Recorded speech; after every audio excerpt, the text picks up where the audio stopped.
พิธีประกาศการยกระดับกองพันปืนใหญ่หน้าดิน619กองพลที่4ขึ้นเป็นกองพันใหญ่ปืนใหญ่หน้าดิน619เอกราชได้จัดขึ้นในวันที่7สิงหาคม2024นี้โดยการเป็นประธานของสหายพลเอกจันทร์สมรจันยราชรองนายกรัฐมนตรีกระทรวงป้องกันประเทศมีสหายบุญโจมอุบลประเสริฐเจ้าแขวงสะหวรรณเขตมีต่างนาบรรดากรมใหญ่ห้องว่าการกระทรวงป้องกันประเทศกรมที่เกี่ยวข้องแขกถึกเสริญจากภาคส่วนต่างๆคณะผักคณะบรรษากองพลที่4กรมกองอ้อมข้างและพนักงานลักแรงเข้าร่วม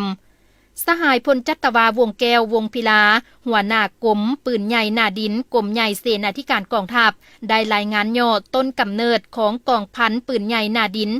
619และเวียกงานกะเกียมความพร้อมด้านต่างๆเพื่อยกระดับเป็นกองพันใหญ่ปืนใหญ่หน้าดิน619จากนั้นสหายพันเอกบุญเพ็งเทพพรห้องหัวหน้ากรมกำลังพลกรมใหญ่เสนาธิการกองทัพได้ผ่านข้อตกลงของกระทรวงป้องกันประเทศว่าด้วยการยกระดับกองพันน้อยปืนใหญ่หน้าดิน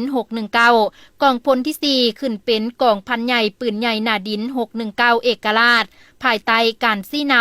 นำพาโดยกงหอบด้านจากกระทรวงป้องกันประเทศและกรมใหญ่เสนาธิการกองทัพระบบการจัดตั้งด้านเวียกงานการเมืองแนวคิดเวียกงานภาคพนักงานแม่นขึ้นกับกรมใหญ่การเมืองกองทัพด้านเวียกงานเทคนิควิชาเฉพาะเวียกงานปรับปรุงก่อสร้างกำลังขึ้นกับกรมปืนใหญ่หน้าดินกรมใหญ่เสนาธิการกองทัพด้านเวียกงานพลาธิการงบประมาณและเงินเดือนขึ้นกับกรมใหญ่พลาธิการกองทัพเป็นหัวหน่วยงบประมาณเอกราชและด้านเวียกงานเทคนิคขึ้นกับกรมใหญ่เทคนิคกองทัพมีภาระบทบาทในการเป็นกำลังแห่งต้นต่อทางด้านกำลังไฟหน้าดินขันยุทธบั้นหบยุทธศาสตร์ให้แก่กระทรวงป้องกันประเทศพร้อมเดียวกันนี้ยังได้ประกาศการแต่งตั้งคณะบรรษากองพันใหญ่ปืนใหญ่หน้าดิน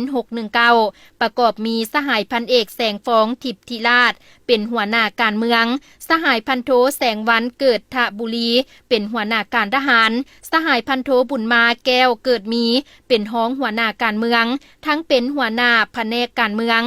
สหายพันโทภูสอนไซญะบัวศรีเป็นห้องหัวหน้าการทหารทั้งเป็นหัวหน้าแผนกเสนาธิการสหายพันโทดวงปีดา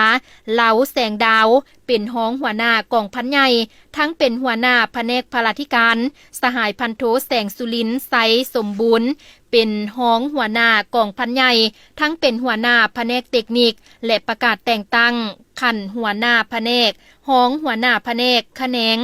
พนักงานสวยเวียกกองพันและกองห้อยเอกราชที่ขึ้นกับกองพันใหญ่ปืนใหญ่หน้าดิน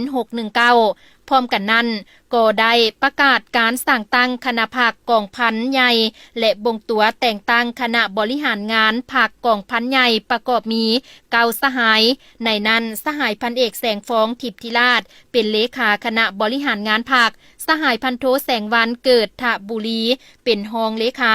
สหายพันโทบุญมาแก้วเกิดมีเป็นประธานกวดกาภาคสหายพันโทภูสอนไซญะบัวศรีสหายพันโทดวงปีดาเหลาแสงดาวสหายพันโทแสงสุรินทร์ไซสมบูรณ์สหายพันโทคำสอนศรีลิศักดิ์สหายพันโทเข็มพรโคงภูมิและสหายพันโทบุญทอมแก้วประเสริฐเป็นกรรมการคณะภาคโอกาสนี้สหายพลเอกจันทร์สมรจันยราชได้มีคำเห็นโอ้ล้มหลายปัญหาสำคัญบางตอนได้เน้นให้คณะภาคคณะบรรษากองพันใหญ่กำแน่นแนวทางนโยบายของภาครัฐหน้าที่การเมืองของกองทัพภาระบทบาทหน้าที่ความรับผิดชอบของตนและเคลื่อนไหวให้ถูกต้องเพิ่มทวีความสามัคคีเป็นเอกภาพอยู่ภายในตั้งหน้าปรับปรุงก่อสร้างกรมกองให้นักแน่นเข้มแข็งในทุกด้าน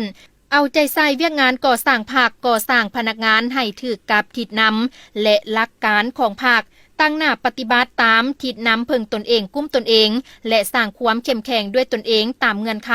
และความสามารถของกรมกองพร้อมทั้งเอาใจใส่ปฏิบัติแนวทางการต่างประเทศของภาคโดยเฉพาะเพิ่มทวีการพัวพันร่วมมือกับบรรดาประเทศเพื่อนมิตรยุทธศาสตร์และสากลเพื่อญาติแยงเอาการสนับสนุนบทเรียนและประสบการณ์ต่างๆ ตามการตกลงของขันเทิงพร้อมนั้นก็เรียกร้องให้อำนาจการปกครองท้องถิ่นและกรมกองกำลังหลวงกำลังท้องถิ่นจงช่วยเหลือและอำนวยความสะดวกให้กองพันใหญ่619ได้พัฒนากรมกองให้มีความเติบใหญ่เข้มแข็งและเฮ็ดสำเร็จหน้าที่ที่ขันเทิงมอบหมายให้